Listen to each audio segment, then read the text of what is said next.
SMS buka tali kafan kakak. Cerita SMS buka tali kafan kakak menyebar sebagai kisah seram di Indonesia. Isi pesannya berupa sang kakak yang sudah meninggal, lalu meminta adiknya untuk melepaskan ikatan kepala jenazahnya yang terlupa saat pemakaman. Disertai klaim bahwa sosok sang kakak sekarang berada di dekat jendela untuk menunggu. Dulu banyak yang mempercayai ini dan membuat takut anak-anak pada zamannya. Ada kepercayaan yang berkembang menyebut bahwa tali pocong adalah pengikat antara dunia dan akhirat, sehingga apabila tidak dilepas, arwah dianggap belum tenang dan bisa gentayangan hingga 40 hari. Dalam ajaran Islam sendiri, ketika seseorang meninggal dunia, ruh akan masuk ke dalam alam barzah dan menunggu hingga hari kebangkitan. Bukan gentayangan seperti yang digambarkan dalam film atau cerita mistis. Bayi mata Dajjal. Dahulu pernah beredar postingan atau video mengenai lahirnya bayi bermata satu atau disebut sebagai bayi Dajjal. Dalam narasinya, ia disebut lahir di Israel dan setelah kelahirannya, muncul berbagai fenomena alam di Arab Saudi, Palestina, Yaman, Irak, dan Suriah yang menjadi pertanda datangnya kiamat. Lalu juga disebutkan bahwa seseorang harus menyebarkan pesan ini supaya masuk surga, dan jika tidak maka termasuk ke dalam golongan setan. Namun postingan itu adalah hoax semata, karena faktanya bayi bermata satu itu adalah bayi dengan kelainan langka bernama Cyclopia. Kelainan ini terjadi karena otak janin tidak berkembang sempurna dan gagal terbagi menjadi dua bagian, sehingga memengaruhi pembentukan wajah. Akibatnya bayi bisa lahir dengan satu mata di tengah dan tanpa hidung. Kasus ini sangat jarang, sekitar 1 dari 100.000 kelahiran. Bayi yang lahir dengan kondisi kelainan ini biasanya tidak akan bertahan hidup lebih dari 6 bulan. Ramalan Mama Lauren. Pada era 2000-an, ramalan dari seseorang bernama Mama Lauren kerap beredar dan dinanti setiap tahunnya. Mama Lauren yang memiliki nama lengkap Laurentia Pasaribu lahir di Belanda pada tahun 1932. Banyak ramalannya yang disebut-sebut terbukti, seperti tsunami Aceh 2004, kemenangan Presiden Joko Widodo, perceraian Anang Hermansyah dan Krisdayanti, kandasnya pernikahan Maya Estianty dan Ahmad Dhani, hingga kasus fitnah terhadap Luna Maya. Ia bahkan disebut-sebut sempat meramalkan kematiannya sendiri pada tahun 2010. Namun tidak semua ramalannya terbukti. Beberapa di antaranya dianggap meleset atau belum terjadi, seperti kiamat 2012, Pulau Jawa yang terbelah menjadi dua, tenggelamnya Pulau Madura, serta perkawinan Mayang Sari dan Bambang Trihatmojo yang tidak langgeng. Meski begitu, ramalan Mama Lauren selalu menghebohkan masyarakat Indonesia dan kerap menimbulkan ketakutan, terutama ketika menyangkut bencana. Menjelang akhir hayatnya, ia sempat menyampaikan ramalan terakhir tentang kondisi alam Indonesia yang semakin rusak. Ia juga berpesan agar masyarakat menjaga lingkungan, serta mengingatkan para politikus untuk tidak bersikap serakah. Lubang loteng. Pada zaman dahulu atau bahkan sampai sekarang, lubang loteng rumah atau memiliki nama lain manhole menjadi momok yang menakutkan bagi banyak orang. Lubang ini dianggap menyeramkan karena memperlihatkan ruangan sempit dan gelap yang isi di dalamnya tidak dapat dilihat dengan jelas. Beberapa orang menyatakan bahwa mereka ketakutan karena pernah melihat langsung kejadian penampakan dalam lubang tersebut, seperti ada kepala hantu yang nongol, bayangan yang lewat, atau bahkan merasa paranoid dan membayangkan ada seseorang yang diam-diam tinggal di dalamnya. Padahal meskipun terkesan menyeramkan, manhole sebenarnya dibuat untuk tujuan yang cukup penting. Lubang ini digunakan sebagai akses teknisi saat melakukan perbaikan listrik, pipa, atau instalasi lain di bagian atas rumah, sehingga plafon tidak perlu dibongkar saat terjadi kerusakan. Tragedi Bintaro. Tragedi Bintaro 1 dan 2 menjadi peristiwa kelam yang menyisakan trauma mendalam baik bagi korban selamat, keluarga korban, dan masyarakat. Tragedi Bintaro 1 terjadi pada 19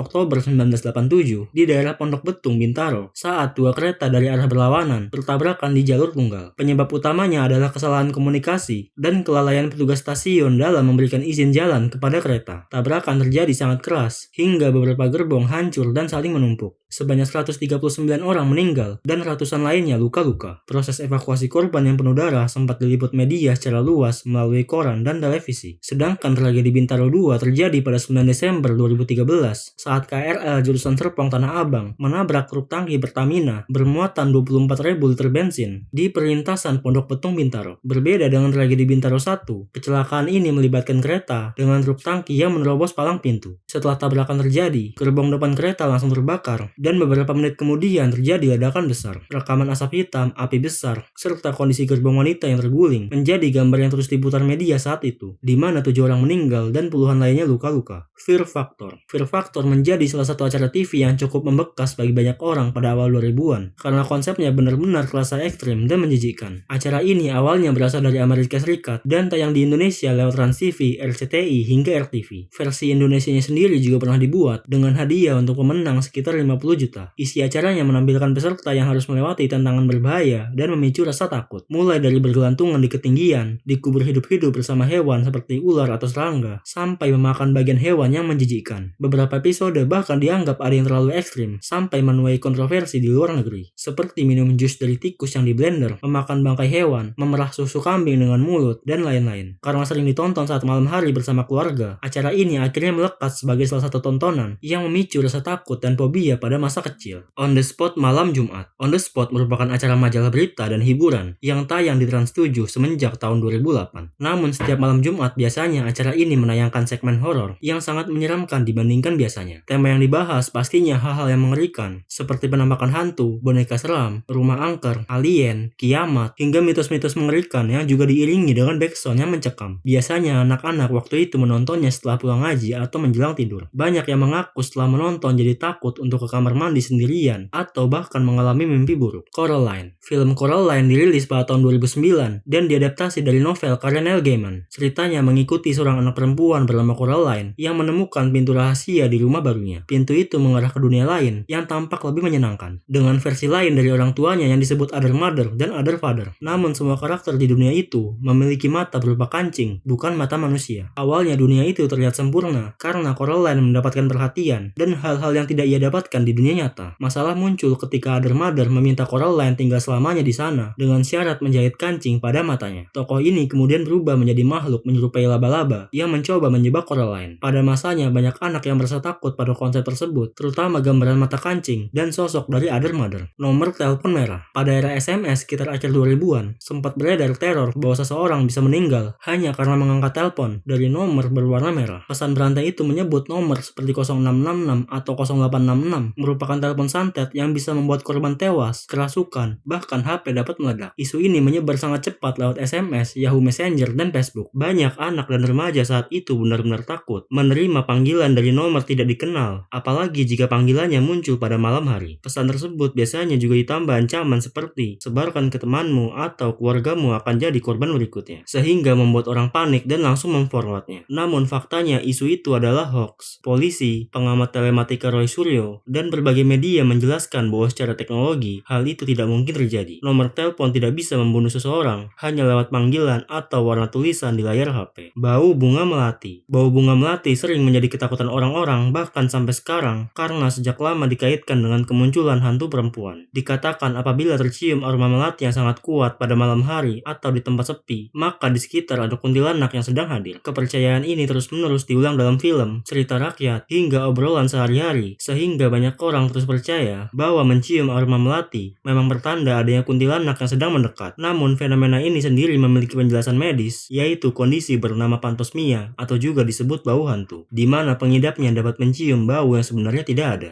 Animasi Siksa Neraka versi Thailand. Video Siksa Neraka versi Thailand diupload oleh channel bernama iDream pada 25 Oktober 2011, di mana videonya menampilkan seorang pemabuk dan juga penjudi yang mengalami sakaratul maut dan meninggal dunia. Rohnya pun dibawa paksa oleh penjaga neraka menuju ke neraka, diiringi dengan lagu berbahasa Thailand. Gambaran neraka yang diperlihatkan cukup mengerikan, di mana setiap orang bertelanjang dada diperlihatkan cuplikan kehidupannya dahulu di dunia dan diberikan siksaan masing-masing sesuai dosa yang dulu ia pernah lakukan. 2012, isu kiamat 2012 sempat menjadi ketakutan global yang juga ramai dipercaya banyak orang pada akhir 2000-an hingga 2012. Semua bermula dari kalender suku Maya yang disebut berakhir pada 21 Desember 2012. Di internet, televisi, buku, hingga film, muncul berbagai teori bahwa dunia akan hancur karena tabrakan planet misterius, badai matahari, pergeseran kutub bumi, hingga galaksi yang sejajar. Film 2012 yang rilis tahun 2009 ikut memperbesar ketakutan itu dengan menampilkan gambar raksasa, tsunami, gunung meletus, dan kota-kota yang runtuh. Banyak orang yang saat itu percaya bahwa manusia benar-benar akan punah pada tanggal tersebut. Di berbagai negara bahkan muncul kepanikan, seperti memborong makanan, membuat bunker, dan menyebarkan ramalan kiamat di internet. Padahal kalender Maya sebenarnya hanya menandai akhir dari satu siklus panjang, sama halnya seperti pergantian tahun atau abad, bukan menjadi ramalan terkait kehancuran dunia.